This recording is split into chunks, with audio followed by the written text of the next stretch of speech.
olmasaydı ne olurdu mesela Emine ablası? Su içemedi.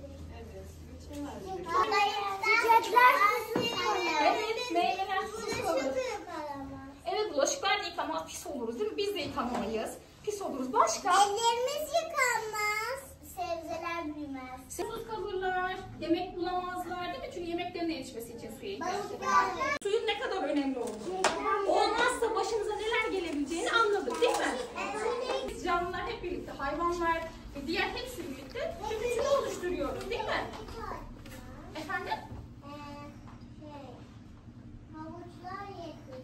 Evet, havuçlar yetişmez. Patlıcanlar yetişmez. Patlıcanlar yetişmez.